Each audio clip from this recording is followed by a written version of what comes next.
उद्या तुझ्या कॉलेजचा पहिला दिवस आहे आणि उद्या आर्यनचा बर्थडे सुद्धा आहे। नशिबाने मिळालेला अस्सल मोती आहे जानकी म्हणजे। आता त्याला जपायचं कसं हे तुलाच कळलं पाहिजे। आता याच टायमाला असा घाव घालायचा हे दोघांचं नातं एकदम ताडकन तुटलं पाहिजे। तू इतकी हट्टी असशील असं वाटलं नव्हतं। जना आर्यनचा वाढदिवस आहे, आतिषबाजी व्हायला नको। वाकलेस पेपर द्या।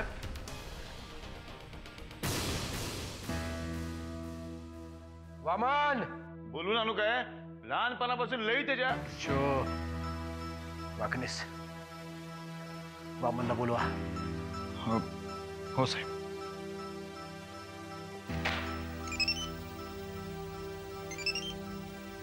हॅलो बोला सर। नाही माझं ऐकून घ्या साहेब, हे बघा हा सगळा सरतापेबाईंचा प्रताप आहे। काय दिल्लीहून फोन येईल?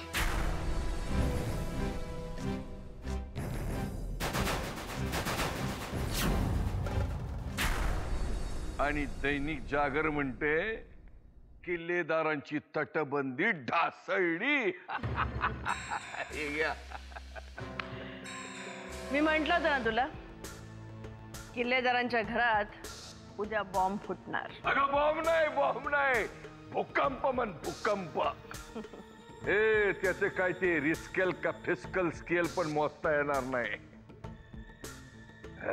किल्लेदारासारख्या ठाण्या वाघाची तू काय जी काही शेळी करून टाकलीस, वा मानलं तुला। ही तर फक्त सुरुवात आहे जना। त्या ठाण्या वाघाची नख काढून दात पाडून लाचार झालेलं पाहिजे मला। आणि आम्ही आपलं उगाच डबल बोरची भाषा करतोय। रक्ताचं एक थेंबही न सांडता तू त्या वाघाला असा काही जखमी केला, वा मानलं तुला। पण हा जखमी झालेला वाघ प्रतिहल्ला नक्की करणार। मला नाही वाटत त्याला एक घरचं धुणं दिल्लीला जाऊन पक्षश्रेष्ठीच्या वॉशिंग मशीन मध्ये धुवावं लागेल। पार पार कंबरड मोडून जाईल त्याच। आणि शिवाय पक्षामध्ये तुझा रुबाब केवढा वाढेल? वाढेल, वाढलाय। या नरसिंहाला 4 खांद्यावर जाताना पाहिजे मला। त्याच्या बायकोच्या कपाळाचं कुंकू पुसलेलं पाहिजे मला। माझ्या कपाळाचं कुंकू त्याने पुसलं ना, त्याच्या बायकोच्या कपाळाचं कुंकू मी पुसणार।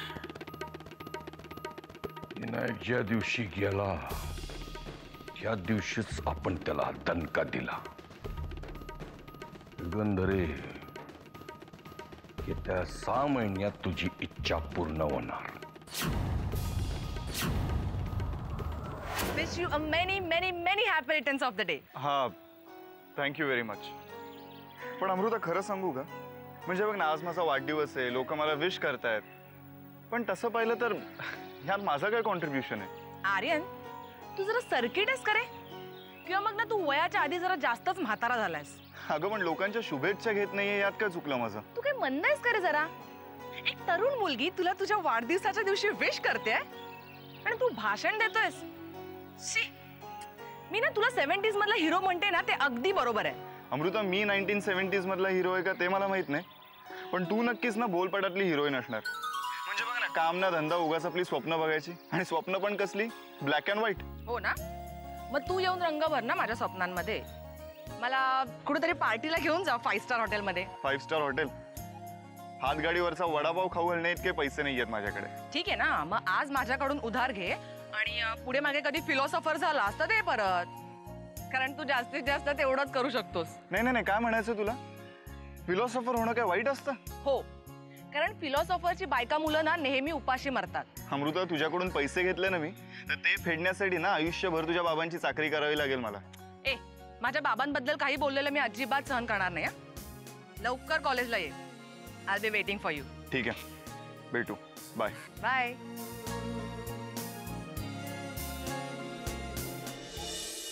काय झालंय वाकनीस? दादाला माझी एकदम एवढी आठवण का झाली? काही कॉन्फिडेन्शियल आहे का? वामनराव मला खरंच माहिती नाहीये अहो, मी सहज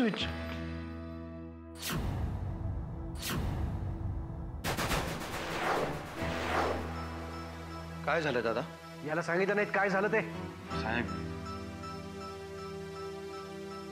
नाही सांगितलं. तू सांग काय झालंय. मला कळतच नाही मी काय असं पाप केलंय म्हणून माझ्या नशिबात हे गणगोत आलंय. कळलं बामण्या, तुझ्यामुळं आमच्या सगळ्यांचा उद्धार होतोय. एक मिनिट थांब. काय झालंय काय दादा? घ्या वाचा. आपल्या सौभाग्यवतींचे प्रताप वाचा.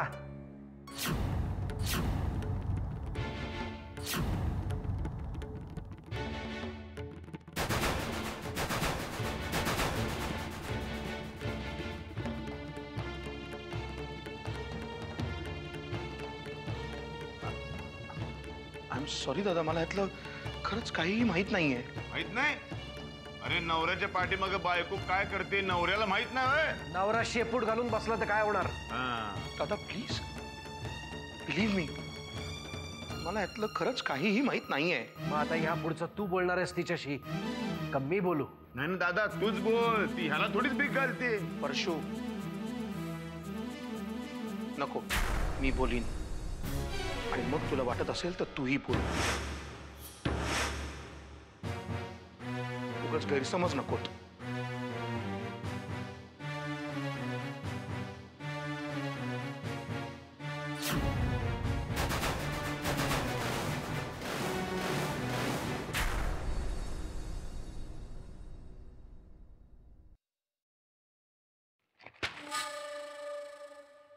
काय हे?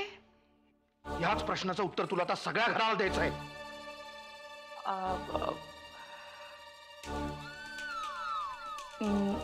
मला काही माहित नाही. समोर एवढं ढळढळीत सत्य असताना हे असं तुझ्याच्यानी बोलवतं कसं? हे बघ, माझ्यावर विश्वास ठेवा. मी तू युगंधरा सरतापेला भेटायला गेली होतीस का नाही? हो. एवढं समोर दिसतंय ना? ते दिसतच आहे. मला तुझ्या तोंडून ऐकायचं आहे. म्हणजे मग दादा समोर तू मला खोटं पाडणार नाहीस.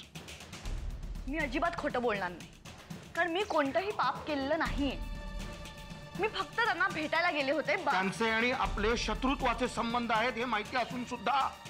त्यांचे शत्रुत्वाचे संबंध भाऊजींशी आहेत, आपल्याशी नाही. आणि या फोटोशीही माझा काहीच संबंध नाहीये. अहिल्या, तरीही तिच्या गळ्यात गळे घालून फोटो काढायला तुला लाज नाही वाटली?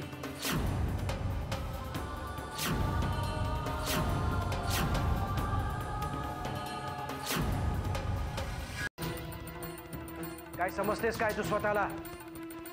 त्या दीड दमडीच्या बाई बरोबर जाऊन आमच्या पाठीत खंजीर खुपसण्याचा प्रयत्न करतेस? आता मी हेच सांगत होतो दादा तिला. हे आधी सांगायला हवं होतंस. तुम्हाला जे काही बोलायचंय ते मला बोला. यांना त्यातलं काहीच माहित नाहीये. म्हणूनच त्याला सांगतोय आपल्या घरात काय चाललं ते त्याला माहित असायला हवं.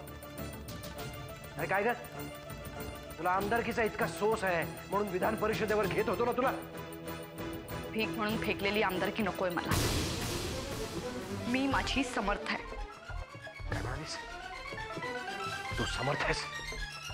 आत्ताच्या आत्ता या घरातून चालती हो, चालती हो.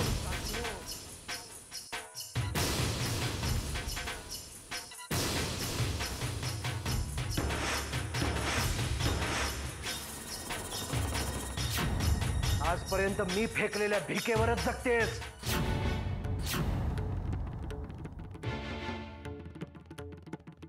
इतके दिवस तुमच्या वागण्या बोलण्यातून हे उपकार दिसतच होते. आता बोलूनही दाखवलं. तू भाग पाडलास मला. अच्छा, म्हणजे कधी ना कधी तुम्हाला हे बोलायचंच होतं.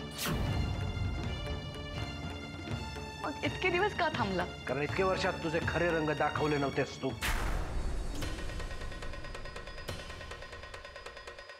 ते तुमच्या बायकोला आणि तुम्हाला भिकारी म्हणताय, पण तरीही तुम्ही गप्पा आहात. त्याला मध्ये कशाला ओढतेस? आणि हे बघा हिल्या, मी तुला शेवटचं सांगतोय, त्या बाईशी संबंध थांबव. नाही थांबवले तर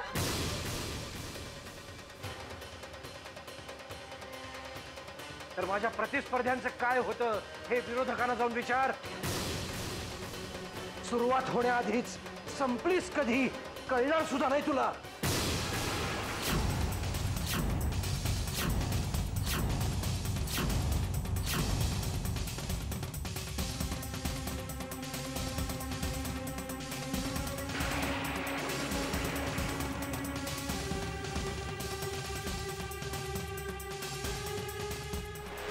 सुरुवात होण्याआधीच संपलीस कधी कळणार सुद्धा नाही तुला.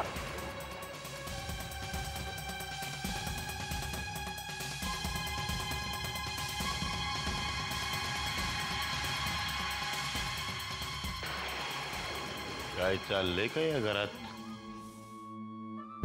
घर आपलं चांगलं गोकुळ होतं, गोकुळ पार हस्तिनापूर झालं की. म्हणजे अहो गंमत केली हो. आता नको ते अर्थ काढू नका त्यातनं. पण काय पण म्हणा वाकणीस, बाई मात्र कमालीची निघाली बरं का. कोण बाई? सरतापे, दुसरं कोण? मला एक कळत नाही, ही बाई दादाच्या पाठीमग एवढी हात धुवून का लागली? परशू शेठ, एवढे प्रश्न का विचारताय? प्रसंग असा आहे ना वाकणीस, प्रश्न निर्माण होत्यात. काय करायचं त्याला? कसं आहे वाकणीस, एखादी बाई एखाद्या पुरुषाच्या पाठीमग जेव्हा हात धुवून लागते की नाही, त्याच्या पाठीमग दोन कारणं असतात. एक म्हणजे त्या पुरुषानं त्या बाईबरोबर लफडं करून तिला जर फसवलं असेल तर. पण हा आपल्या दादाच्या बाबतीमध्ये तसं होऊ शकत नाही. म्हणजे दादा आपला एकदम चांगला देव माणूस आहे. मग दुसरं कारण काय? आणि दुसरं असं की त्या बाईच्या अत्यंतिक जवळच्या माणसाला त्या पुरुषानं टपकवलं असेल तर. कमी बोला परशू शेठ, राजकारणामध्ये त्याची फार गरज असते.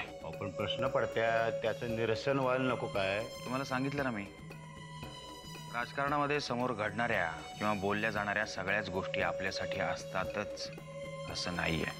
ती बाई एवढा हात धुवून माग का लागली दादाच्या? परशू शेठ, आज तुमच्या राजकीय शाळेचा पहिला दिवस, म्हणजे पहिलीचा वर्ग. तुम्ही एकदम 10वीचा पेपर का हातात घेताय? चुकलं गुरुजी, आता काय उठाभाषा काढू का? नाही, त्यापेक्षा प्रश्न कमी विचारा. एक प्रश्न आहे. अजून आहेच का? अहो शेवटचा हो, लास्ट अँड बेस्ट. त्या सरतापीबाईचा फोन नंबर आहे का तुमच्याकडं? का? तुम्हाला पण त्यांची पार्टी जॉईन करायची आहे का? हे फोन करून ठूस द्यायची तिला. तिला सांगणार आहे, बाई तू आत्तापर्यंत मला दादासारख्या प्रभू रामचंद्राला भेटली अशी, पण आता तुझ्यासारख्या शूर्पणखेचं नाक कापायला एक लक्ष्मण राजकारणामध्ये आलेला आहे. त्या सरतापेबाईला तुम्ही शूर्पणखा म्हणाला तिथपर्यंत ठीक आहे, पण बोलता बोलता तुम्ही स्वतःला लक्ष्मण म्हणालात, हे योग्य नाही. तिचा नंबर द्या, मग दाखवतो मी लक्ष्मण आहे का आणि कोण आहे ते. काय परशू शेठ, त्या बाईकडे तुमच्यासारखे 10-15 परशू कामाला आहेत. तात्पर्य काय? राजकारणामध्ये नसतं धाडस करू नये. आता बस की, हे सगळी शाळा आज एकाच दिवसात शिकवणार होय? ठीक आहे, झालेल्या शिक्षणाची उजळणी करा, मी आलोच.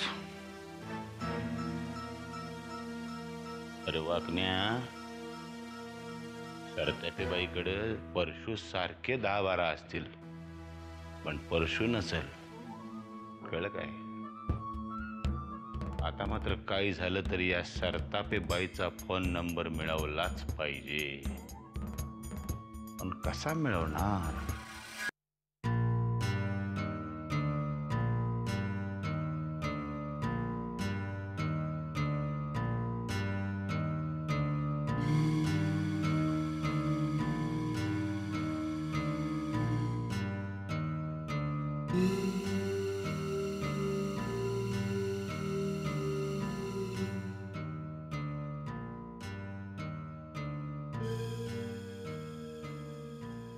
ज्या भावाला तुम्ही स्वतःचा आदर्श मानत होतात, त्याचा खरा रंग पाहिलात ना आज. तुम्ही आता तरी निर्णय घेणार आहात का नाही? का आजही तुम्हाला असंच वाटतंय माझंच चुकलंय?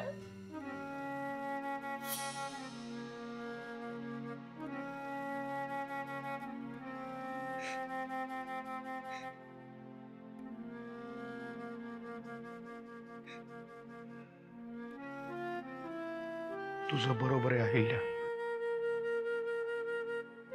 तुझं काहीही चुकलेलं नाही. तुम्हाला खरंच असं वाटतंय? मला खरंच असं वाटतंय. आज पहिल्यांदाच दादा चुकला. ते नेहमीच चुकायचे. तर बंधू प्रेमापोटी तुम्हाला काही दिसत नव्हतं. मला मागचं काही माहित नाही, पण ह्या वेळेला दादाच चुकला. मग आता तुम्ही काय करायचं ठरवलंय?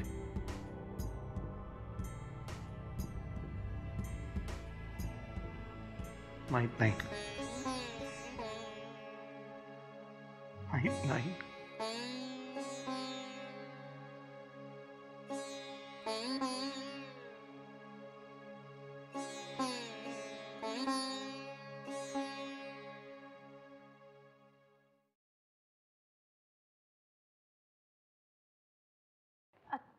तुमचे कुठले कपडे घ्यायचे मला? माझं सामान भरू नकोस, मी येत नाहीये.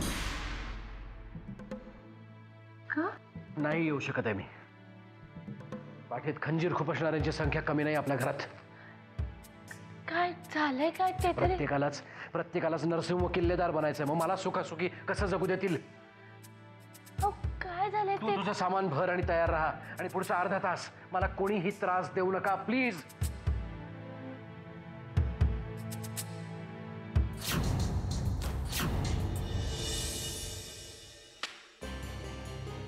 तरी मी सांगत होते की अहिल्या काकू एक दिवस प्रॉब्लेम क्रिएट करणार, पण नाही. आता काय म्हणणं आहे तुझं? तू जरा गप्प बसशील का? मला बोलून काय होणार आहे? इतके दिवस अहिल्या काकू जी नॉनसेन्स बडबड करत होती ना, ती थांबवायला हवी होती.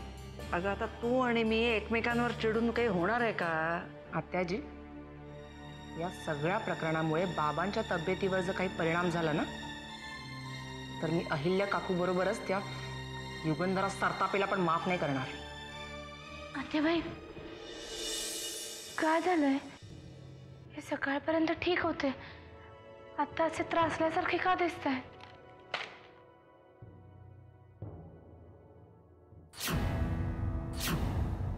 आता कळलं का त्रासलेत? आत्याबाई हे काय? ए बाई, आता तू आणखी प्रश्न विचारून माझ्या डोक्याचा ताप वाढवू नकोस. जाऊ दे ना जानकी, तू नको उगाच या भानगडीत पडूस. तुझा आज कॉलेजचा पहिलाच दिवस आहे ना, जा आवरून घे. मी रमावतीला चालली. बाबा पडलेत, त्यांची काळजी घ्यायला हवी. अगं पण तू कॉलेजला कधी जाणार? कधीच नाही. अच्छा, म्हणजे तुम्ही सगळ्यांनी मिळून तिचा ब्रेन वॉश केलं तर चांगलंय. अशी मारक्या म्हशीसारखी बघू नकोस माझ्याकडे. तिचा निर्णय तिने घेतलाय, विचारावं तर तिलाच. ती काय बोलणार आहे? इनफॅक्ट तिने काय बोलावं ना, हे सुद्धा तूच सांगितलं असशील तिला. जाऊ दे ना, मला काय करायचंय? अमृता अगं असं नाही. मला तुझं एक्सप्लेनेशन ऐकायचं नाहीये. तू ना वयाच्या आधी जरा जास्तच मोठी झालीयस. अजून थोडी मोठी हो ना, म्हणजे तुला जानकी आजीच म्हणते मी आता. अगं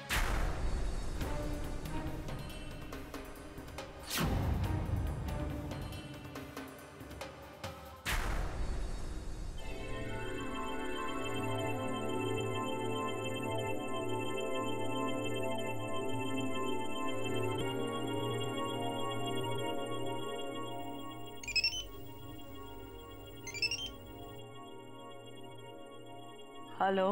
हा काय मूर्खपणा आहे? अहिल्या, तू कोणाशी बोलते याचं भान आहे तुला? पण तुम्हीच म्हणाला होतात ना, आमदारकी डिक्लेअर व्हायच्या आधी माझं नाव अनाऊन्स करणार नाही म्हणून. आमदारकी डिक्लेअर होईल ना, कितीचे दिवस बाकी आहेत? कितीही राहिले असतील, पण इथे माझा जीव जायची वेळ आली. जना म्हणतो ते बरोबर आहे. खेळाडू अगदीच कच्चा आहे. अशी लगेच हार मानून चालत नाही. संपूर्ण महाराष्ट्राचं लक्ष वेधलं जाईल अशी प्रसिद्धी आली आहे तुझ्या वाट्याला. पण इथे माझं घर उद्ध्वस्त व्हायची वेळ आली आहे, त्याचं काय? ते तुझं होतच कधी. पण मला असं वाटतंय की आपण अजूनही थोडं थांबायला हवं होतं. तुझं कसं आहे ना अहिल्या, तुला पोहायचं तर आहे, पण अंग ओलं न करता. नदीच्या काठाकाठाने पाण्याची खोली मोजता येत नाही. आणि राजकारण एक असा समुद्र आहे ज्यात पोहता येत नसतानाच उडी मारायची असते. कारण बुडत्याला काठीचा आधार देणारे भरपूर असतात. मला या सगळ्याची सवय नाहीये. मलाही नव्हती. पण तुझ्या वडिलांसारख्या मोठ्याचा आधार घेऊन नरसिंहासारखे कितीतरी तगलेच ना. तुझ्यासाठी मी आहे. घरातून हाकलून द्यायची धमकी दिलीये मला. तुझ्या राजकीय कारकिर्दीसाठी खूप चांगली गोष्ट आहे. पुरुष प्रधान संस्कृतीला बळी पडलेली अबला म्हणून कितीतरी तुझ्या पाठीशी उभे राहतील. अहो पण राजकारणात प्रत्येक गोष्टीचा स्वतःसाठी फायदा करून घ्यायचा असतो. तुझ्यासाठी तर सुवर्ण संधी चालून आली. करून करून आपण काय करणार? जे घडायचं होतं ते आधीच घडून गेलंय. आता चेंडू त्यांच्या कोर्टात आहे. पण खेळायची हिंमत कुठे आहे त्यांच्यात? तुझ्या विरुद्ध घडणारी प्रत्येक गोष्ट मी पेपरात छापून आणेन. आणि त्यांनी मला खरंच हाकलून दिले तर? माहेरी निघून जा, नाही तर माझ्याकडे ये. मी सगळं अगदी व्यवस्थित करीन तुझं. नाही म्हणजे अगदीच अशी वेळ नाही येणार. पण माझं तिकीट कधी जाहीर होणार? लवकरात लवकर.